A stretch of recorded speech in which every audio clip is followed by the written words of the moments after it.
ಎಲ್ಲರಿಗೂ ನಮಸ್ಕಾರ. ರಶ್ಮಿ ಧ್ವನಿ ಯೂಟ್ಯೂಬ್ ಚಾನಲ್ಗೆ ಎಲ್ಲರಿಗೂ ಸ್ವಾಗತ. 9ನೇ ತರಗತಿಯ ನನ್ನೆಲ್ಲ ಆತ್ಮೀಯ ಪ್ರೀತಿಯ ಮುಂದೆ ಮಕ್ಕಳೇ, ಈ ದಿನದ ಕನ್ನಡ ತರಗತಿಗೆ ನಿಮ್ಮೆಲ್ಲರಿಗೂ ಸ್ವಾಗತ. ಮಕ್ಕಳೇ, ನಾವು ಕಳೆದ ದಿನ ತರಗತಿಯಲ್ಲಿ 9ನೇ ತರಗತಿಯ ಕನ್ನಡ ಭಾಷಾ ಪಠ್ಯಪುಸ್ತಕದಲ್ಲಿ ಇರ್ತಕ್ಕಂತಹ ಭಾಗ 2ರಲ್ಲಿ ಬರುವ ಪಾಠ ನಾನು ಕಂಡಂತೆ BGL ಸ್ವಾಮಿ SL ಭೈರಪ್ಪನವರು ರಚನೆ ಮಾಡಿರ್ತಕ್ಕಂತಹ ಈ ಪಾಠವನ್ನು ನಾವು ನೋಡ್ತಾ ಇದ್ವಿ.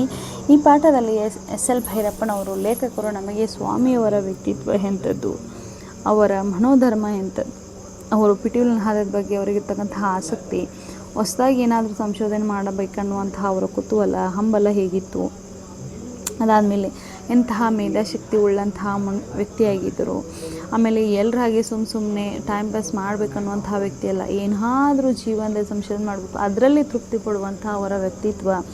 ಆಮೇಲೆ ನಮ್ಮ ದೇಶಕ್ಕೆ ಹೋಲಿಸಿದರೆ ಬೇರೆ ದೇಶಕ್ಕೆ ಹೋಲಿಸಿದರೆ ಯಾವ ರೀತಿ ಸೂಕ್ಷ್ಮದರ್ಶಕ ಮುಖಾಂತರ ಸಾಧನೆಯನ್ನು ಸಂಶೋಧನೆಯನ್ನು ಮಾಡ್ತಾರೆ, ಯಾವ್ಯಾವ ಯೂನಿವರ್ಸಿಟಿಯಲ್ಲಿ ಯಾವ ರೀತಿಯಾದಂತಹ ಒಂದು ಕೆಲಸವನ್ನು ಸಂಶೋಧನೆಯನ್ನು ಮಾಡ್ತಾರೆ ಎಂಬುದನ್ನು ಹೀಗೆ ನೋಡಿದ್ವಿ. ಅದಷ್ಟೇ ಅಲ್ಲದೆ ಸಸ್ಯಶಾಸ್ತ್ರದ ಬಗ್ಗೆ ಅವರಿಗಿರ್ತಕ್ಕಂತಹ ಕಲ್ಪನಾ ಶಕ್ತಿ ಹೇಗೆ, ಒಂದು ಸಣ್ಣ ಕಾಂಡವನ್ನು ತೆಗೆದುಕೊಂಡು ಅದನ್ನು ಸೂಕ್ಷ್ಮದರ್ಶಕದಲ್ಲಿ ಇಟ್ಟು ಅದನ್ನು ನೋಡಿದರೆ ಅದರಲ್ಲಿರ್ತಕ್ಕಂತಹ ವಿನ್ಯಾಸ ಹೇಗಿತ್ತು, ಆಮೇಲೆ ಆ ಮನೋಧರ್ಮದ ಬಗ್ಗೆ ಅವರಲ್ಲಿರ್ತಕ್ಕಂತಹ ಕಲ್ಪನೆ ಏನು ಎಂಬುದನ್ನು ನಾವು ಕಳೆದ ದಿನ ತರಗತಿಯಲ್ಲಿ ನೋಡಿದ್ವಿ. ಮಕ್ಕಳೇ, ಇಂದು ನಾವು ಮುಂದುವರೆದಂತಹ ಭಾಗವನ್ನು ನೋಡೋಣ ಬನ್ನಿ.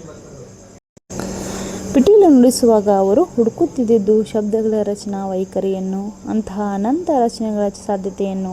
ಚಿತ್ರಕಲೆಯಲ್ಲೂ ಇಂತಹ ರಚನಾ ಬಂಧಗಳನ್ನೇ ಹರಿಸುತ್ತಿದ್ದರು. ನೋಡಿ, ಪಿಟೀಲು ನುಡಿಸುವಾಗ ಅವರು ಗುರುಗಳು ಹೇಳಿದ್ದು ಕೊಟ್ಟಿದ್ದನ್ನು ಅಷ್ಟೇ ಅವ್ರು ನೋಡಿಸ್ತಾ ಇರಲಿಲ್ಲ. ಸ್ವಾಮಿಯವರು ಏನಾದರೂ ಹೊಸದಾಗಿ ಇನ್ನೂ ಮಾಡಬೇಕು, ಏನಾದರೂ ಸಂಶೋಧನೆಯನ್ನು ಮಾಡಬೇಕು, ಏನಾದರೂ ಹೊಸದಾಗಿ ನಾನು ಕಂಡು ಹಿಡಿಬೇಕು ಅನ್ನುವಂತಹ ಮನೋಧರ್ಮ ಉಳ್ಳಂಥ ವ್ಯಕ್ತಿ. ಹೀಗಾಗಿ ಅವರು ಪಿಟೀಲು ನುಡಿಸುವಾಗಾಗಿರ್ಬೋದು ಅಥವಾ ಚಿತ್ರಕಲೆ ಬಿಡಿಸುವಾಗಾಗಿರ್ಬೋದು, ಹೀಗೆ ಹಲವಾರು ಅವರು ಯಾವ ಕ್ಷೇತ್ರದಲ್ಲಿ ಹೆಚ್ಚಾಗಿ ಆಸಕ್ತಿಯನ್ನು ಹೊಂದಿದ್ರಲ್ಲ ಅವು ಎಲ್ಲದರಲ್ಲೂ ಕೂಡ ಅವ್ರು ಏನು ಮಾಡ್ತಾಯಿದ್ರಂತೆ, ಏನಾದರೂ ಹೊಸದಾಗಿ ನಾನು ಸಾಧಿಸಬೇಕು, ಏನಾದರೂ ಸಂಶೋಧನೆಯನ್ನು ಮಾಡಬೇಕು ಅನ್ನುವಂಥದ್ದನ್ನು ಅವರು ಬಯಸ್ತಾ ಇದ್ರಂತೆ. ನಮ್ಮಿಬ್ಬರಿಗೂ ಸಮಾನ ಪ್ರೀತಿ ಇದ್ದ ಪ್ಯಾರಿಸ್ನ ಲೂವ್ರ್ ಚಿತ್ರಕಲಾ ಪ್ರದರ್ಶನ ಶಾಲೆಯನ್ನು ಕುರಿತು, ಅಲ್ಲಿಯ ಪ್ರಸಿದ್ಧ ಚಿತ್ರಗಳನ್ನ ಕುರಿತು ಹಲವು ಬಾರಿ ಮಾತನಾಡಿದ್ದೇವೆ. ನೋಡಿ, ಇವರಿಬ್ಬರಿಗೂ, ನಮ್ಮ ಲೇಖಕರಿಗೂ ಮತ್ತು ಸ್ವಾಮಿಯವರಿಗೂ ಕೂಡ ತುಂಬ ಇಂಟ್ರೆಸ್ಟ್ ಆಗಿರ್ತಕ್ಕಂತಹ, ಆಮೇಲೆ ಇಬ್ಬರಿಗೂ ಒಂದೇ ರೀತಿ ಸಮಾನ ಪ್ರೀತಿ ಇರ್ತಕ್ಕಂತಹ ಒಂದು ವಿಷಯ ಏನಪ್ಪ ಅಂದ್ರೆ, ವಿಶ್ವದ ಪ್ರಸಿದ್ಧ ಚಿತ್ರಕಲಾ ವಿಶ್ವವಿದ್ಯಾಲಯ ಆಗಿರ್ತಕ್ಕಂತಹ ಒಂದು ಮ್ಯೂಸಿಯಂ ಅಂತ ಹೇಳ್ಬೋದು. ಯಾವುದಪ್ಪ ಅಂದರೆ ಪ್ಯಾರಿಸ್ನ ಲೂವ್ರ್ ಚಿತ್ರಕಲಾ ಪ್ರದರ್ಶನ ಶಾಲೆ ಅಂತ. ಇದು 1793ರಲ್ಲಿ ಸ್ಥಾಪನೆ ಆಗಿರುವಂಥದ್ದು. ಇಲ್ಲಿ ವಿಶ್ವದ ಪ್ರಸಿದ್ಧ ಚಿತ್ರಗಳನ್ನ ಕುರಿತು, ಅಲ್ಲಿ ಯಾವ ಚಿತ್ರಗಳದಾವ, ಅದರ ಸಂಶೋಧನೆ ಹೇಗೆ, ಆಮೇಲೆ ಅದನ್ನು ಹೇಗೆ ಕಂಡುಹಿಡಿದ್ರು, ಈ ಹಲವಾರು ವಿಷಯಗಳ ಬಗ್ಗೆ ಅವರು ಕುರಿತು ಮಾತನಾಡ್ತಿದ್ರಂತೆ. ರೇಖೆಯ ವರ್ಣಗಳಲ್ಲಿ ಎಂತೆಂಥ ರಚನಾಬಂಧಗಳನ್ನು ಸಾಧಿಸಬಹುದು ಎಂದು ಅವರು ಚಿಕ್ಕ ಮಕ್ಕಳಿಗೆ ಸಹಜವೆನಿಸುವ ಕೌತುಕವನ್ನು ಕಣ್ಣುಗಳಲ್ಲಿ ಸೂಸುತ್ತಿದ್ದರು. ರೇಖೆ ಮತ್ತು ವರ್ಣಗಳನ್ನು ಏನು ಚಿತ್ರಕಲೆಯನ್ನು ಬಿಡಿಸ್ತಾ ಇದ್ರಲ್ಲ, ಅರ್ಥಂತಹ ರೇಖೆಗಳಾಗಿರ್ಬೋದು, ವರ್ಣಗಳಾಗಿರ್ಬೋದು, ಅದರಲ್ಲಿರ್ತ ರಚನಾಬಂಧಗಳು ಅಣುವಿನಲ್ಲಿ ಪರಮಾಣುಗಳನ್ನು ಜೋಡಿಸುವಂಥ ಒಂದು ಕಲೆ ಏನಂತ ಕರಿತೀವಲ್ಲ, ಅದೇ ರೀತಿಯಾಗಿ ಅವ್ರು ಏನು ಮಾಡ್ತಾಯಿದ್ರು, ಅವುಗಳನ್ನು ಹೇಗೆ ಸಾಧಿಸ್ಬೋದು ಅಂತ ಚಿಕ್ಕ ಮಕ್ಕಳಿಗೆ ಏನಾದರೂ ವಿಷಯನ ಇಂಟ್ರೆಸ್ಟಿಂಗ್ ಕಥೆ ಅಥವಾ ಎಷ್ಟು ಕೌತುಕದಿಂದ ಆಶ್ಚರ್ಯದಿಂದ ಕೇಳ್ತಾರಲ್ವ, ಇಂಟ್ರೆಸ್ಟ್ ಕೊಟ್ಟು ಅದೇ ರೀತಿಯಾಗಿ ಕೇಳುವಂತಹ ಅಷ್ಟೊಂದು ಕೌತುಕದಿಂದ ಅವರು ನೋಡ್ತಾ ಇದ್ರಂತೆ. ಪ್ರಕೃತಿಯಲ್ಲಿ ಅದರಲ್ಲೂ ಸಸ್ಯಗಳಲ್ಲಿರುವುದು ಇದನ್ನು ಹೋಲುವ ರಚನಾ ರಹಸ್ಯವೇನೋ. ಇಂತಹ ಮನಸ್ಸು, ಬುದ್ಧಿ, ಕಲ್ಪನಾಶಕ್ತಿಗಳನ್ನು ರೂಢಿಸಿ ಬೆಳೆಸಿಕೊಂಡಿದ್ದ ಸ್ವಾಮಿಗೆ ಸೂಕ್ಷ್ಮದರ್ಶಕದ ಮೊದಲ ನೋಟದಲ್ಲೇ ಗುಟ್ಟು ಕಾಣಿಸಿಬಿಡುತ್ತಿತ್ತು. ನೋಡಿ, ಅವರ ಸ್ವಭಾವ ಎಂಥದ್ದಿಪ್ಪ ಅಂದ್ರೆ, ಪ್ರಕೃತಿಯಲ್ಲಿ ಅದರಲ್ಲೂ ಸಸ್ಯಶಾಸ್ತ್ರ ತುಂಬ ಫೇವ್ರೇಟ್. ಹೀಗಾಗಿ ಸ್ವಾಮಿಯವರಿಗೆ ಸಸ್ಯಗಳಲ್ಲಿ ಹೋಲ್ತಕ್ಕಂತಹ ರಚನಾ ರಹಸ್ಯ ಯಾವ ರೀತಿಯಾಗಿದೆ, ಅದರ ರಚನೆ ಹೇಗಾಗಿದೆ, ಅದರ ಸಸ್ಯದ ಕಾಂಡದ ಬೆಳವಣಿಗೆ ಹೇಗಾಗಿದೆ, ಅದರ ವಿನ್ಯಾಸ ಹೇಗೆ, ಹೀಗೆ ಅವರು ಬುದ್ಧಿಶಕ್ತಿಯನ್ನು, ಕಲ್ಪನಾಶಕ್ತಿಯನ್ನು ಮೀರಿ ನೋಡ್ತಕ್ಕಂತಹ ಒಂದು ಮನೋಧರ್ಮವುಳ್ಳಂತಹ ವ್ಯಕ್ತಿ. ಅವರು ಸೂಕ್ಷ್ಮದರ್ಶಕನ ಮೊದಲ ನೋಟದಲ್ಲಿ ಅವರಿಗೆ ಅದರಲ್ಲಿರ್ತಕ್ಕಂತಹ ಆಶ್ಚರ್ಯ ಏನು, ಗುಟ್ಟು ಅನ್ನುವಂಥದ್ದು ಅವರಿಗೆ ಮೊದಲೇನಾಗ್ಬಿಡ್ತಿತ್ತಂತೆ, ಕಾಣಿಸ್ಕೊಟ್ಬಿಡ್ತಿತ್ತಂತೆ. ಅಂದರೆ ಪ್ರಕೃತಿಯಲ್ಲಿ ಎಷ್ಟೋ ರೀತಿಯಂಥ ಒಂದೇ ಥರ ಅಂಥ ಸಸ್ಯಗಳು ಹಲವಾರು ಜಾತಿಯ ಪ್ರಭೇದಗಳಿವೆ. ಪ್ರತಿಯೊಂದು ಜಾತಿಯ ಪ್ರಭೇದವನ್ನು ಅವ್ರು ನೋಡಬೇಕಾದ್ರೆ ತುಂಬ ಕೌತುಕದಿಂದ, ತುಂಬ ಆಶ್ಚರ್ಯದಿಂದ ಅವರು ನೋಡ್ತಾ ಇದ್ರಂತೆ. ಸಸ್ಯ ಮತ್ತು ವನಗಳನ್ನು ಅವರೆಂದು ವನ ಸಂಶೋಧಕನಾಗಿ ನೋಡುತ್ತಿರಲಿಲ್ಲ. ನೋಡಿ, ಅವರು ಸಸ್ಯ ಮತ್ತು ವನಗಳನ್ನು ಅವ್ರು ನೋಡಬೇಕಾದ್ರೆ ಅದು ಯಾವುದೋ ಒಂದು ವನ ಸಂಶೋಧಕ, ಅದರಲ್ಲಿ ಏನಿಲ್ಲ ಬಿಡಿ ಅಂಥೇಳಿ ಅವ್ರು ನೋಡ್ತಾ ಇರಲಂತೆ.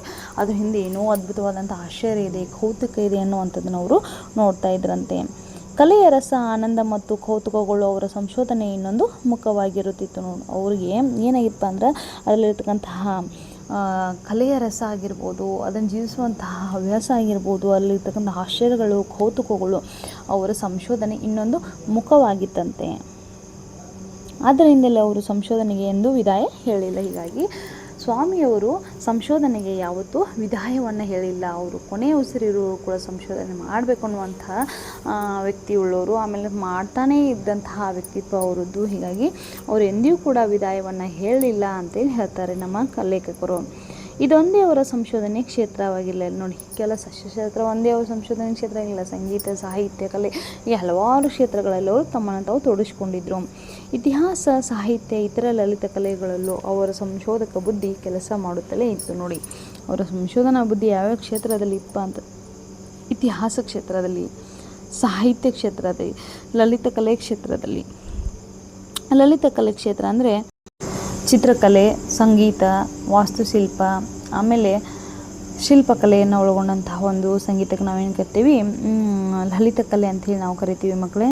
ಹೀಗಾಗಿ ಅವ್ರು ಏನು ಮಾಡ್ತಾ ಇದ್ರಪ್ಪ ಅಂದರೆ ಇತಿಹಾಸದಲ್ಲಿ, ಸಾಹಿತ್ಯದಲ್ಲಿ, ಲಲಿತ ಕಲೆಗಳಲ್ಲೂ ಕೂಡ ಅವ್ರ ಸಂಶೋಧಕ ಬುದ್ಧಿ ಕೆಲಸ ಮಾಡ್ತಾನೆ ಇತ್ತು. ಕೇವಲ ಅವರು ಸಸ್ಯವಿಜ್ಞಾನಿಯಾಗಿ ಸಸ್ಯಶಾಸ್ತ್ರದ ಬಗ್ಗೆ ಮಾತ್ರ ಅವರು ಅಬ್ಸರ್ವ್ ಮಾಡ್ತಾ ಇಲ್ಲ, ಗಮನವನ್ನು ಹರಿಸ್ತಾ ಇಲ್ಲ. ಹೀಗಾಗಿ ಎಲ್ಲ ಕಡೆಯೂ ಕೂಡ ಅವ್ರು ಏನು ಮಾಡ್ತಾರೆ, ಸಂಶೋಧನೆ ಮಾಡುವಂಥ ಒಂದು ಮನೋಭಾವನೆ ಉಳ್ಳವರಾಗಿದ್ದರು.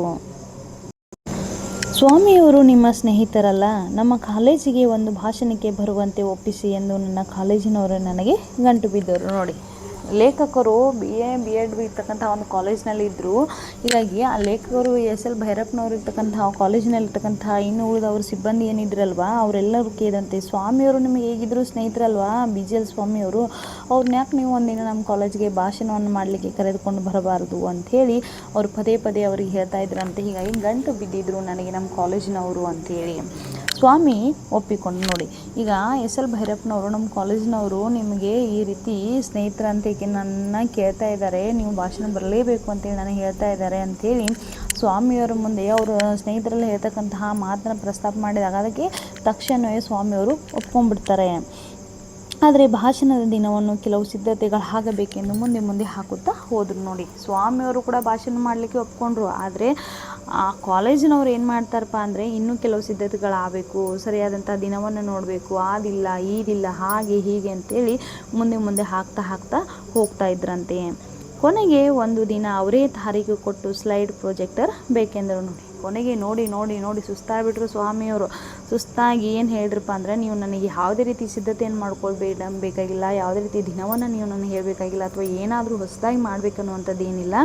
ನಾನೊಂದು ದಿನ ಹೇಳ್ತೀನಿ, ಆ ತಾರೀಕಿನಿಂದ ನೀವು ನನಗೆ ಕೇವಲ ಒಂದೇ ಒಂದು ಹೆಲ್ಪ್ ಮಾಡಿ. ಏನು ಮಾಡಿರಿಪ್ಪ ಅಂತಂದ್ರೆ, ಒಂದು ಪ್ರೊಜೆಕ್ಟರನ್ನು ನನಗೆ ತಂದು ಕೊಡಿ, ಸ್ಲೈಡ್ ಪ್ರೊಜೆಕ್ಟರನ್ನು ಅದೊಂದು ತಂದು ಕೊಟ್ಟರೆ ನಾನು ನಿಮಗೆ ಹೇಳಬೇಕಾದಂಥ ಆ ವಿಷಯವನ್ನು ಸಂಪೂರ್ಣವಾಗಿ ಹೇಳ್ತೀನಿ. ನೀವು ಅದು ಸಿದ್ಧತೆ ಆಗಿಲ್ಲ, ಇದು ಸಿದ್ಧತೆ ಆಗಿಲ್ಲ, ಅದಾಗಿಲ್ಲ ಇದಾಗಿಲ್ಲ ಅನ್ನುವಂಥದ್ದು ಹೇಳುವಂಥದ್ದೇ ಬೇಡ. ನನಗೆ ಜಸ್ಟ್ ನೀವೇನು ಮಾಡಿ, ಒಂದೇ ಒಂದು ಸ್ಲೈಡ್ ಪ್ರೊಜೆಕ್ಟರ್ ಮಾತ್ರ ತಂದು ಕೊಡಿ, ನಾನು ನಿಮ್ಗೆ ಹೇಳಬೇಕಾಗಿರುವಂತಹ ವಿಷಯವನ್ನು ನಾನೇ ಹೇಳ್ತೀನಿ ಅಂಥೇಳಿ ಅವರು ಹೇಳಿದ್ರಂತೆ. ಹೈಸ್ಕೂಲು ಮಕ್ಕಳಿಗೆ ಸಸ್ಯಶಾಸ್ತ್ರವನ್ನು ಹೇಗೆ ಬೋಧಿಸಬೇಕೆಂಬುದು ವಿಷಯ. ನೋಡಿ, ಅವರು ಸ್ವಾಮಿಯವರು ಯಾವ ವಿಷಯವನ್ನು ಆಯ್ಕೆ ಮಾಡಿಕೊಂಡಿದ್ರಂತೆ, ಹೈಸ್ಕೂಲು ಮಕ್ಕಳಿಗೆ, ಪ್ರೌಢಶಾಲಾ ಮಕ್ಕಳಿಗೆ ಸಸ್ಯಶಾಸ್ತ್ರವನ್ನು ಹೇಗೆ ಬೋಧನೆಯನ್ನು ಮಾಡಬೇಕು, ನಾವು ಬೋಧಿಸುವಂತಹ ವಿಷಯ ಮಕ್ಕಳ ಮನಕ್ಕೆ ಹೋಗಿ ಮುಟ್ಟಬೇಕು, ಮನದಾಳಕ್ಕೆ ಹೋಗಿ ಮುಟ್ಟಬೇಕು, ಅವ್ರಿಗೂ ಕೂಡ ಅದರಲ್ಲಿ ಇಂಟ್ರೆಸ್ಟ್ ಬರಬೇಕು. ಸರ್ ಏನೋ ಸುಮ್ಮನೆ ಪಾಠ ಮಾಡ್ತಾ ಇದ್ದಾರೆ ಬಿಡು ಅಂತೇಳಿ ಅನ್ನಿಸ್ಬಾರ್ದು. ಅದರ ಬದಲಾಗಿ ಎಷ್ಟೊಂದು ಅದ್ಭುತವಾದಂಥ ಪಾಠವನ್ನು ಮಾಡ್ತಾ ಇದ್ದಾರಲ್ವ ಸಸ್ಯಶಾಸ್ತ್ರ ಬಗ್ಗೆ ನಮ್ಮ ಟೀಚರು, ನಮ್ಮ ಗುರುಗಳು ಅಂತೇಳಿ ಮಕ್ಕಳ ಮನಸ್ಸಿನ ಅಂತರಾಳಕ್ಕೆ ಹೋಗಿ ಇಳಿದು ಪಾಠ ಮಾಡುವಂಥ ಒಂದು ಕಲೆ ಹೇಗಿದೆ ಎಂಬುದನ್ನು ನಾನು ನಿಮಗೆ ಹೇಳ್ಕೊಡ್ತೀನಿ ಅನ್ನುವಂಥ ವಿಷಯವನ್ನು ಯಾರು ಆಯ್ಕೆ ಮಾಡಿಕೊಟ್ರು, ಸ್ವಾಮಿಯವರು ಲೇಖಕರ ಕಾಲೇಜಿಗೆ ಆಯ್ಕೆ ಮಾಡಿಕೊಳ್ಳುವಂಥ ವಿಷಯ ಆಗಿತ್ತು. ಈ ವಿಷಯದ ಬೋಧನಾ ಕ್ರಮದಲ್ಲಿ ಪರಿಣಿತಿ ಪಡೆದವರು ನಮ್ಮಲ್ಲಿದ್ದಾರೆ. ನೋಡಿ, ಏನು ಹೇಳ್ತಾ ಇದ್ದಾರೆ ಇಲ್ಲಿ ಲೇಖಕರು, ಈ ವಿಷಯದಲ್ಲಿ ಹೈಸ್ಕೂಲ್ ಮಕ್ಕಳಿಗೆ ಸಸ್ಯಶಾಸ್ತ್ರದ ವಿಷಯವನ್ನು ಹೇಗೆ ಬೋಧಿಸ್ಬೇಕು ಅನ್ನುವಂಥ ಏನು ವಿಷಯ ಹೇಳಿದ್ರಲ್ವ, ಈ ವಿಷಯದಲ್ಲಿ ಸಿಕ್ಕಾಪಟ್ಟೆ ಪರಿಣಿತಿ ಪಡೆದವರು ನಮ್ಮ ಕಾಲೇಜಿನಲ್ಲಿದ್ದಾರೆ. ಹೌದಾ, ಹೆಚ್ಚು ಕಡಿಮೆ ಅಂತಹ ತತ್ವಜ್ಞಾನ ಇರುವಂತಹ ಕಾಲೇಜ್ ಇದು ಅಂತ ಹೇಳ್ತಾ ಇದ್ದಾರೆ. ಹೇಳಿ ಕೇಳಿ ಶಿಕ್ಷಣ ಕಾಲೇಜು ಇದು ನೋಡಿ. ಅದು ಹೇಳಿ ಕೇಳಿ ಒಂದು BEd ಇರತಕ್ಕಂತಹ ಒಂದು ಶಿಕ್ಷಣ ಕಾಲೇಜು. ಆದರೆ ಸ್ವತಃ ಮೇಲ್ದರ್ಜೆಯ ವಿಜ್ಞಾನಿಯೊಬ್ಬರು ಮಕ್ಕಳಿಗೆ ಈ ವಿಜ್ಞಾನವನ್ನು ಹೇಗೆ ಆಕರ್ಷಕವಾಗಿ ಬೋಧಿಸಬಹುದೆಂಬ ಮಾದರಿಗಳನ್ನು ವಿವರಿಸುತ್ತಿರುವಾಗ ಬೋಧನಾ ಕ್ರಮದ ಪರಿಣಿತರೆಲ್ಲ ನಿಬ್ಬೆರಗಾದರು. ಇಂಥ ಸ್ವತಂತ್ರ ಆಲೋಚನೆಯು ಇವರಿಗೆ ಹೊಳೆದೇ ಇರಲಿಲ್ಲ ನೋಡಿ. ಎಷ್ಟವತ್ತು ಹೈಸ್ಕೂಲ್ ಮಕ್ಕಳಿಗೆ ಸಸ್ಯಶಾಸ್ತ್ರದ ಪಾಠವನ್ನು ಹೇಗೆ ಬೋಧಿಸಬೇಕನ್ನುವಂಥ ವಿಷಯವನ್ನು ಆಯ್ಕೆ ಮಾಡ್ಕೊಂಡಿದ್ರಲ್ವ ಯಾರು, ಬಿಜಲ್ ಸ್ವಾಮಿಯವರು. ಅವರು ಅವತ್ತು ಪಾಠವನ್ನು ಮಾಡ್ತಿರುವಂತಹ ಸಂದರ್ಭ, ಶಿಕ್ಷಣ ಕಾಲೇಜ್ ಅದು BEd ಕಾಲೇಜು. ಆ BEd ಕಾಲೇಜ್ ಅಂತಕ್ಕಂತಹ ಟೀಚರು ಕೂಡ ಅದ್ರ ಪರಿಣಿತಿ ಹೊಂದಿದವರೇ. ಆದರೆ ಅಂತಹ ಟೀಚರ್ ಕೂಡ ನಿಬ್ಬೆರಗಾಗುವಂತೆ ಪಾಠವನ್ನು ಮಾಡಿದರು. ಯಾವ ರೀತಿಯಾಗಿ ಮಾಡಿರ್ಬೇಕು ನೋಡಿ, ಜಸ್ಟ್ ಇಮ್ಯಾಜಿನ್ ಮಾಡ್ಕೊಳ್ಳಿ ಮಕ್ಕಳಿಗೆ. ಅವ್ರಲ್ಲಿರ್ತಕ್ಕಂತಹ ವಿದ್ವತ್ತು ಹೇಗಿತ್ತಪ್ಪ ಅಂದ್ರೆ, ಒಬ್ಬ ಮೇಲ್ದರ್ಜೆ ವಿಜ್ಞಾನಿಯೊಬ್ಬ ಮಕ್ಕಳಿಗೆ ಯಾವ ರೀತಿಯಾಗಿ ವಿಜ್ಞಾನವನ್ನು ಆಕರ್ಷಕವಾಗಿ ಅವ್ರಿಗೆ ಇಂಟ್ರೆಸ್ಟ್ ಬರೋ ಹಾಗೆ ಬೋಧಿಸಬೇಕು ಅನ್ನುವಂತಹ ಮಾದರಿಗಳನ್ನ ವಿವರಿಸ್ತಿರುವಂತಹ ಉದಾಹರಣೆ ಸಮೇತ ಅವರು ಪಾಠವನ್ನು ಮಾಡುವಂಥ ಸಂದರ್ಭದಲ್ಲಿ ಅಲ್ಲಿರ್ತಕ್ಕಂಥವ್ರು ಎಲ್ಲರೂ ಆಕರ್ಷಕವಾಗಿ ನಿಬ್ಬೆರಗಾಗಿ ನೋಡ್ತಾ ಕೂತಿದ್ರಂತೆ. ಇಂಥ ಸ್ವತಂತ್ರ ಆಲೋಚನೆಯು ಇವರಿಗೆ ಹೊಳೆದೇ ಇರಲಿಲ್ಲ ನೋಡಿ. ಇಂತಹ ಸ್ವತಂತ್ರ ಆಲೋಚನೆಗಳು ಕೂಡ ಅವ್ರಿಗೇನಾಗಿರಲಿಲ್ಲಂತೆ, ಹೊಳೆದಿರಲಿಲ್ವಂತೆ. ನಾನು ಸ್ವಾಮಿಯವರು ಜೊತೆಯಲ್ಲಿ ಕಾಡುಗಳಿಗೆ ಹೋಗಬೇಕು. ಅಲ್ಲಿ ಅವರು ಹಲವು ರೀತಿಯ ಸಸ್ಯಗಳನ್ನು ನನಗೆ ವಿವರಿಸಬೇಕು ಎಂದು ಯೋಜಿಸಿದ್ದೆವು ನೋಡಿ. ಸ್ವಾಮಿಯವರು ಮತ್ತು ನಮ್ಮ ಲೇಖಕರು ಕೆಲವೊಂದು ವಿಚಾರಗಳನ್ನು ನಾವು ವಿನಿಮಯ ಮಾಡ್ಕೊಳ್ಳೋಣ, ನಾವಿಬ್ಬರು ಕೂಡಿ ಏನಾದರೂ ಒಂದು ಹೊಸದ ಕಡೆ ಹೋಗ್ಬಿಡೋಣ ಅಂತ ಅವರಿಬ್ಬರು ಡಿಸ್ಕಸ್ ಮಾಡಿದ್ರಂತೆ. ಎಲ್ಲಿ ಹೋಗೋಣ, ಕಾಡುಗಳಿಗೆ ಹೋಗೋಣ. ಕಾಡುಗಳು ಹೋದಂಥ ಸಂದರ್ಭದಲ್ಲಿ ನನಗೆ ಸ್ವಾಮಿಯವರು ಹಲವಾರು ಸಸ್ಯಗಳ ಬಗ್ಗೆ ವಿವರಣೆಯನ್ನು ನೀಡ್ತಾರೆ ಅನ್ನುವಂಥ ಒಂದು ನೀಡ್ತೀನಿ, ನೀವು ಕೇಳೋರಂತೇಳಿ ಈ ರೀತಿಯಾದಂತಹ ಮಾತುಕತೆಯನ್ನು ಅವರಿಬ್ಬರು ಮಾಡ್ಕೊಂಡಿದ್ರಂತೆ. ತಂಜಾವೂರಿಗೆ ಹೋಗಿ ಓಲಗ ಕೇಳುವ ಆಲೋಚನೆ ಮಾಡಿದ್ದೆವು ನೋಡಿ. ಒಂದು ಕಾಡಿಗೆ ಹೋಗಿ ಕಾಣಲಿರ್ತಕ್ಕಂತಹ ಸಸ್ಯಗಳನ್ನು, ಜೀವರಾಶಿಗಳನ್ನು, ಸಸ್ಯದ ಪ್ರಭೇದವನ್ನು, ಅದರ ರಚನೆ, ವಿನ್ಯಾಸ, ಕಾಂಡ, ಹೀಗೆ ರೂಪರೇಷೆನ ಪ್ರತಿಯೊಂದನ್ನು ನನಗೆ ಕುಲಂಕುಷವಾಗಿ ವಿವರಿಸ್ತೀನಿ ಅಂತ ಬಿಜಲ್ ಸ್ವಾಮಿಯವರು ಹೇಳಿದಾಗ ನಾನು ಕೂಡ ಅದಕ್ಕೆ ಒಪ್ಕೊಂಡಿದ್ದೆ. ಅದೇ ರೀತಿಯಾಗಿ ತಂಜಾವೂರು ತಮಿಳುನಾಡಿರ್ತಕ್ಕಂಥದ್ದು ಊರು. ಅದು ಮೊದಲಿನ ಚೋಳರ ಪ್ರಸಿದ್ಧವಾಗಿರ್ತಕ್ಕಂಥ ರಾಜಧಾನಿ ಇತ್ತು. ಅಲ್ಲಿ ಓಲಗ ಅನ್ನುವಂಥ ಒಂದು ಇನ್ಸ್ಟ್ರೂಮೆಂಟು, ಅದನ್ನು ಕೇಳಬೇಕು ಅನ್ನೋಂಥ ಒಂದು ಆಲೋಚನೆ ನಾವಿತ್ತು, ವಿಚಾರಧಾರೆಯನ್ನು ನಾವಿಬ್ಬರು ಮಾಡ್ಕೊಂಡಿದ್ವಿ. ಅವರು ಹೀಗೆ ಇದ್ದಕ್ಕಿದ್ದಂತೆ ಇಷ್ಟು ಬೇಗ ಸಾಯುತ್ತಾರೆಂಬ ಕಲ್ಪನೆ ಇರುವುದು ಸಾಧ್ಯವಿರಲಿಲ್ಲ ನೋಡಿ. ಅವರು ಇದ್ದಕ್ಕಿದ್ದಂತೆ ಅವ್ರಿಗೆ ಸಾವು ಬಂದುಬಿಡ್ತು. ತುಂಬ ಸಣ್ಣ ವಯಸ್ಸಿನಲ್ಲಿ ಸಾವು ಬಂದಂಥ ಸಂದರ್ಭದಲ್ಲಿ ನೋಡಿ, ಇಲ್ಲಿ ಭೈರಪ್ಪನವ್ರ ವ್ಯಕ್ತಿತ್ವ ಹೇಗೆ ಅಂತ ನಾನು ಮೊದಲೇ ಹೇಳುವಾಗ ಹೇಳಿದ್ದೆ. ಏನು ಗೊತ್ತಾ, ಅವರು ಅಷ್ಟು ಬೇಗ ಯಾರನ್ನು ಕೂಡ ನಂಬೋದಿಲ್ಲ. ಅವರಿಗೆ ಒಬ್ಬರ ಮೇಲೆ ನಂಬಿಕೆ ಬಂತಂದರೆ ಅದೇನಾದರೂ ಕೂಡ ಹೋಗೋದಿಲ್ಲ ಅಂಥೇಳಿ ನಮ್ಮ ಹೇಳಿದ್ದೆ. ಹೀಗಾಗಿ ಅವರ ಸಾವನ್ನು ಯಾರಿಗೆ ಸ್ವೀಕರಿಸಲಿಕ್ಕಾಗಲಿಲ್ಲ, ನಮ್ಮ ಲೇಖಕರಿಗೆ. ಸಡನ್ನಾಗಿ ಅವರು ತೀರ್ಕೊಂಡಿದ್ದಂಥ ಸಾವನ್ನಪ್ಪಿರ್ತಕ್ಕಂತಹ ಒಂದು ಕ್ಷಣವನ್ನು, ಆ ಮೂಮೆಂಟನ್ನು ಲೇಖಕರಿಗೆ ಸಹಿಸಿಕೊಳ್ಳಲಿಕ್ಕೆ ಆಗಲಿಲ್ವಂತೆ. ಅಥವಾ ಅವರು ಇಷ್ಟು ಬೇಗ ಸಾಯ್ತಾರೆ ಅನ್ನುವಂತಹ ಕಲ್ಪನೆಯೂ ಕೂಡ ಅವರಿಗೆ ಇರಲಿಲ್ವಂತೆ. ಸಾಧಾರಣವಾಗಿ ಸಾವು ನನ್ನನ್ನು ದುಃಖದಲ್ಲಿ ಮುಳುಗಿಸುವುದಿಲ್ಲ. ಆದರೆ ಸ್ವಾಮಿ ಸತ್ತಾಗ ನಾನು ಹಲವು ದಿನಗಳು ದುಃಖದಿಂದ ಮಂಕಾಗಿದ್ದುದು ಮಾತ್ರವಲ್ಲ, ಜೀವನದ ಮೂಲಭೂತ ಪ್ರಶ್ನೆ, ಭಾವನೆಗಳು ನನ್ನನ್ನು ತುಂಬಿಕೊಂಡವು ನೋಡಿ. ಸಾವು ನನ್ನ ಸಹಜವಾಗಿ ದುಃಖದಲ್ಲಿ ಮುಗಿಸುವುದಿಲ್ಲ. ಯಾಕಂದರೆ ಎಲ್ಲರೂ ಬರುವಂಥದ್ದೇ, ಹೌದಾ. ಮನುಷ್ಯಲ್ಲಿ 100 ವರ್ಷ ಬದುಕಬೇಕು ಅಥವಾ ಅವನು ಕೊನೆಯವರೆಗೂ ಹೀಗೆ ಇರ್ತಾನೆ ಅನ್ನುವಂಥದ್ದು ಹೇಳುವಂಥದ್ದಲ್ಲ. ಅದು ಯಾವುದೇ ಪ್ರಾಣಿಗಳಾಗಲಿ ವ್ಯಕ್ತಿಗಳಿಗಾಗಲಿ ಸಾವು ಇದ್ದಿದ್ದೆ ಕಟ್ಟಿಟ್ಟ ಬುತ್ತಿ. ಮನುಷ್ಯ ಹುಟ್ಟಿದಾನಂದರೆ ಸಾಯಲೇಬೇಕು. ಹೀಗಾಗಿ ನಾನು ಯಾರನ್ನೂ ಅಷ್ಟು ಬೇಗ ನಂಬೋದಿಲ್ಲ. ಆದರೂ ಕೂಡ ನನ್ನ ವ್ಯಕ್ತಿತ್ವ ಹೇಗಿತ್ತಂತೆ ಎಲ್ಲರೂ ಗೊತ್ತಿರುವಂಥದ್ದೇ. ಸಾವು ನನ್ನನ್ನು ಅಷ್ಟೊಂದು ದುಃಖದಲ್ಲಿ ಮುಳುಗಿಸೋದಿಲ್ಲ. ಆದರೆ ಸ್ವಾಮಿಯವರು ಸತ್ತಾಗ ಏನಾಗಿತ್ತು ಅಂದರೆ ಹಲವು ದಿನಗಳವರೆಗೆ ಅವರು ದುಃಖದಲ್ಲಿ ಮಂಕಾಗಿದ್ದಿದ್ದು ಅಷ್ಟೇ ಅಲ್ಲ. ಯಾಕಪ್ಪ ಅಂತಂದರೆ ಅವರಿಬ್ಬರ ಒಡನಾಟ ಅಷ್ಟೊಂದಿತ್ತು. ಅವರಿಬ್ಬರ ಮಧ್ಯೆ ಇರ್ತಕ್ಕಂಥ ಸ್ನೇಹ, ಪ್ರೀತಿ, ಬಾಂಧವ್ಯ, ಪರಸ್ಪರ ಹೊಂದಾಣಿಕೆ ಮನೋಭಾವನೆ ಆಗಿರ್ಬೋದು, ಒಬ್ಬರಿಗೊಬ್ಬರು ಗೌರವ ಕೊಡುವುದಾಗಿರ್ಬೋದು, ತಮ್ಮಲ್ಲಿರ್ತಕ್ಕಂಥ ಪಾಂಡಿತ್ಯವನ್ನು ಹೇಳ್ಕೊಳ್ಳೋದಾಗಿರ್ಬೋದು.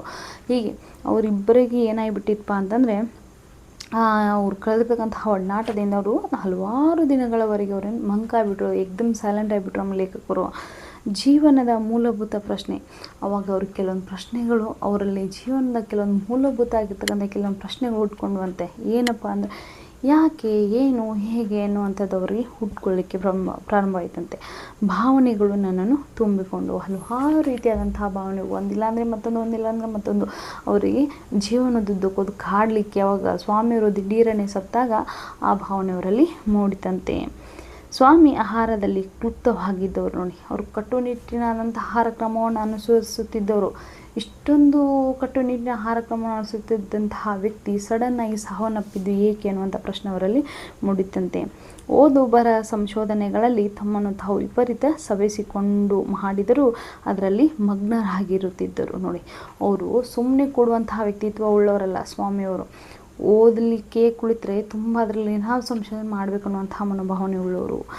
ಬರವನ್ನು ಬರಲಿಕ್ಕೆ ಕುಳಿತರೆ ಅದರಲ್ಲಿ ಹೊಸದಾಗಿ ಏನಾದರೂ ನಾನು ಕಂಡು ಹಿಡಿಬೇಕು ಅನ್ನುವಂಥವ್ರು. ತಮ್ಮನ್ನು ತಾವು ಅದರಲ್ಲಿ ಸಂಪೂರ್ಣವಾಗಿ ಸವಿಸ್ಕೊಂಡು ಬಿಟ್ಟಿದ್ರು. ತಮ್ಮ ಜೀವನವನ್ನೇ ಅದರಲ್ಲಿ ಕಳೆದು ಬಿಟ್ಟಿದ್ರು ಅವರು. ಅದರ ಮಗ್ನರಾಗಿರ್ತಿದ್ರು. ಅಂಥವ್ರಿಗೆ ಯಾಕಪ್ಪ ಸಡನ್ನಾಗಿ ಸಾವು ಬಂದಿದ್ದು? ಸಂತೋಷ ಪಡ್ತಿದ್ರು ನೋಡಿ. ಅವರು ಯಾವ ಕ್ಷೇತ್ರವನ್ನು ಆಯ್ಕೆ ಮಾಡಿಕೊಂಡು ಅದರಲ್ಲೇ ತೊಡಗ್ತಾ ಇದ್ರಲ್ಲ ಅದೇ ಕ್ಷೇತ್ರದಲ್ಲಿ ಅವ್ರು ಏನು ಮಾಡ್ತಾಯಿದ್ರಂತೆ, ಸಂತೋಷವನ್ನು, ಖುಷಿಯನ್ನು, ನೆಮ್ಮದಿಯನ್ನು ಪಡ್ಕೊಳ್ತಾ ಇದ್ರಂತೆ. ಸಂತೋಷದಲ್ಲಿ ಯಾರೂ ಸವಿಯುವುದಿಲ್ಲ. ಅವರು ಮೊದಲಿನಿಂದ ಕ್ರಮವಾಗಿ ಲಘು ವ್ಯಾಯಾಮವನ್ನು, ಮುಂಜಾನೆ 4-5 ಮೈಲಿ ತಿರುಗಾಟವನ್ನು ಇಟ್ಟುಕೊಳ್ಳಬೇಕಾಗಿತ್ತು ಎನಿಸುತ್ತದೆ ನೋಡಿ. ಅವರು ಸಂತೋಷವಿದ್ದಾಗ ಯಾರಿಗೂ ಕೂಡ ಸಾವು ಬರೋದಿಲ್ಲ. ಅವರು ಮೊದಲಿನಿಂದ ಕ್ರಮವಾಗಿ ಲಘು ವ್ಯಾಯಾಮವನ್ನು ನೋಡಿ. ಇಲ್ಲಿ ಭೈರಪ್ಪನವ್ರಿಗೆ ಏನಿಸತ್ವ ಅಂತಂದರೆ, ಅವರು ಮೊದಲಿಂದಲೂ ಕೂಡ ಏನು ಮಾಡಬೇಕಾಗಿತ್ತು, ಸ್ವಲ್ಪ ಒಂದು ಸಣ್ಣದಾಗಿ ವ್ಯಾಯಾಮವನ್ನು ಮಾಡಬೇಕಾಗಿತ್ತು.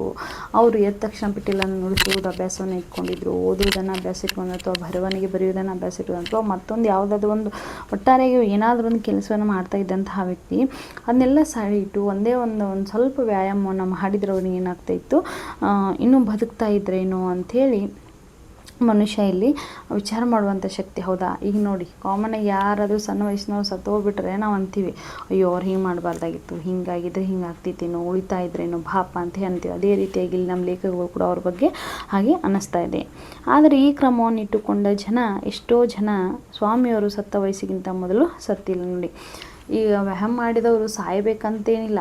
ಹೌದಾ? ಅವ್ರಿಗೂ ಕೂಡ ಸಾವು ಬಂದರೆ ಸುಮ್ಮನೆ ಹೋಗ್ತಾ ಇರಬೇಕಷ್ಟೇ.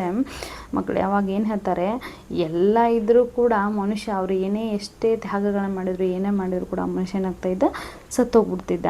ಇಟ್ಟುಕೊಳ್ಳದಿದ್ದವರು ಅವರಿಗಿಂತ ದೀರ್ಘಾಯುವಾಗಿಲ್ಲ ನೋಡಿ. ವ್ಯಾಯಾಮ ಮಾಡಿ ಕಟ್ಟುನಿಟ್ಟ ಆಹಾರ ಕ್ರಮವನ್ನು ಇದು ಮಾಡಿದವರು ಅಥವಾ ಅದನ್ನು ಜಾರಿಯಲ್ಲಿ ತಂದವರು ಬದುಕಿದ್ದಾರೆ ಅಂತೇನಲ್ಲ, ಅವರೂ ಕೂಡ ಸತ್ತೋಗಿದ್ದಾರೆ. ಅಥವಾ ಅದನ್ನೆಲ್ಲ ಕಟ್ಟುನಿಟ್ಟ ಕ್ರಮವನ್ನು ಆಹಾರವನ್ನು ಮಾಡಿರೋ ದೀರ್ಘಾಯುಷಿಗಳಾಗಿಲ್ಲ, ಅವರು ಕೂಡ ಸತ್ತೋಗ್ಬಿಟ್ಟಿದ್ದಾರೆ. ಹೀಗಾಗಿ ನಾವೆಲ್ಲರೂ ಕೂಡ ಒಂದಲ್ಲ ಒಂದು ದಿನ ಸಾಯುವಂಥವ್ರೆ. ಆದರೆ ಇದೊಂದು ನೆಪ ಮಾತ್ರ ಅಂತ ಮುಂದೆ ಹೇಳ್ತಾರೆ ನೋಡಿ. ಎಂಬ ಹೋಲಿಕೆಗಳು ಮನಸ್ಸಿಗೆ ಬಂದಾಗ ಇಂಥ ವ್ಯಕ್ತಿಯ ಆಯುಷ್ಯದ ಸಾವಿನ ಕಾರಣವನ್ನು ಹುಡುಕಿ ಹೋಗುವುದು ನಮ್ಮ ದುಃಖವನ್ನು ತೆಗೆದುಹಾಕಲು ನಾವು ಸೃಷ್ಟಿಸುವ ಒಂದು ನಿಮಿತ್ತ ಮಾತ್ರ ಎನಿಸುತ್ತೆ ನೋಡಿ. ಅಲ್ಲಿ ಏನೇ ಹೇಳ್ತಾರಪ್ಪ ಅಂತಂದ್ರೆ, ನಾವು ಏನಾರು ಹಿಂಗೆ ಅನ್ಕೊಳ್ಳಿಲ್ಪ ಅಂದ್ರೆ ನಮ್ಮ ಮನಸ್ಸಿಗೆ ಬಂದಂತಹ ಏನು ಬಂದಿರ್ತಾವಲ್ಲ ಕೆಲವೊಂದು ವಿಷಯಗಳು, ಥಾಟ್ಗಳಂತ ಏನು ಕರಿತೀವಲ್ಲ, ಒಟ್ಟು ಮನುಷ್ಯನ ಸಾವಿನ ಯಾವುದಾದ್ರೂ ಒಂದು ಕಾರಣನ ಹೇಳಿ ನಮ್ಮಷ್ಟಕ್ಕೆ ನಾವೇ ಸಮಾಧಾನವನ್ನು ಪಡಿಸಿಕೊಳ್ಳೋದಕ್ಕೆ ನಾವೇ ಸೃಷ್ಟಿಸ್ಕೊಂಡಂತಹ ಒಂದು ಸಣ್ಣದಾಗಿರ್ತಕ್ಕಂತಹ ನೆಪ ಅಂಥೇಳಿ ಇಲ್ಲಿ ಲೇಖಕರು ಸ್ವಾಮಿಯವರ ಬಗ್ಗೆ ಹೇಳ್ತಾ ಇದ್ದಾರೆ. ಮಕ್ಕಳೇ, ಈ ಪಾಠ ನಿಮ್ಮೆಲ್ಲರಿಗೂ ಅರ್ಥವಾಗಿದೆ ಅಂತೇಳಿ ನಾನು ಹೇಳ್ತೀನಿ ನೋಡಿ. ಈ ಪಾಠದಿಂದ ನಾವು ತಿಳಿದುಕೊಳ್ಳುವಂತಹ ಕೆಲವೊಂದು ಅಂಶಗಳೇನಪ್ಪ ಅಂದ್ರೆ, BGL ಸ್ವಾಮಿಯವರು ಕನ್ನಡದ ಪ್ರಸಿದ್ಧ ಸಾಹಿತಿಯಾಗಿದ್ದರು, ಸಂಶೋಧಕ ಮತ್ತು ಪ್ರಾಧ್ಯಾಪಕರಾಗಿದ್ದರು. ಅವರ ಪಾಠಗಳು ಅವರ ಸರಳ ಭಾಷೆ, ಹಾಸ್ಯ ಮತ್ತು ಜೀವನ ಮೌಲ್ಯಗಳಿಂದ ಹೆಚ್ಚಾಗಿ ಪ್ರಸಿದ್ಧಿಯನ್ನು ಪಡೆದುಕೊಂಡಿದ್ದಾವೆ. ಅದಾದಮೇಲೆ ನಾವು ಈ ಪಾಠದ ಸಂಪೂರ್ಣ ಸಾರಾಂಶವನ್ನು ವೀಕ್ಷಣೆ ಮಾಡಿದರೆ ನಮಗೆ ಅನಿಸೋದಿಷ್ಟೇ, BGL ಸ್ವಾಮಿಯವರ ಪಾಠದಲ್ಲಿ ಸಾಮಾನ್ಯ ಜೀವನದ ಘಟನೆಗಳನ್ನ ಸುಂದರವಾಗಿ ಏನು ಮಾಡಿದ್ರೆ ಇಲ್ಲಿ ವಿವರಣೆಯನ್ನು ಕೊಟ್ಟಿದ್ದಾರೆ ನಮ್ಮ ಲೇಖಕರು. ಈ ಪಾಠ ವಿದ್ಯಾರ್ಥಿಗಳಿಗೆ ಒಳ್ಳೆಯ ನಡೆಯನ್ನು, ನುಡಿಯನ್ನು, ಶಿಸ್ತು, ಪರಿಶ್ರಮವನ್ನು, ಮಾನವೀಯ ಮೌಲ್ಯಗಳನ್ನು, ಮಹತ್ವವನ್ನು ತಿಳಿಸುವಂಥದ್ದಾಗಿದೆ.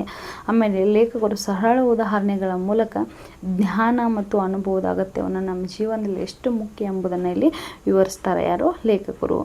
ಅದಾದಮೇಲೆ ಪರಿಶ್ರಮದ ಮಹತ್ವ ಆಗಿರ್ಬೋದು, ಶಿಸ್ತಿನ ಜೀವನ ಆಗಿರ್ಬೋದು, ಮಾನವೀಯ ಮೌಲ್ಯಗಳು, ಜ್ಞಾನ ಮತ್ತು ಅನುಭವದ ಅಗತ್ಯ, ಸರಳ ಬದುಕಿನ ಮಹತ್ವ ಎಂಥದ್ದು ಅಂಥೇಳಿ ನಮ್ಮ ಲೇಖಕರು ಇಲ್ಲಿ ಏನು ಮಾಡ್ತಾರೆ, ತುಂಬ ಸುಂದರವಾಗಿ ತಿಳಿಸ್ಕೊಡ್ತಾರೆ.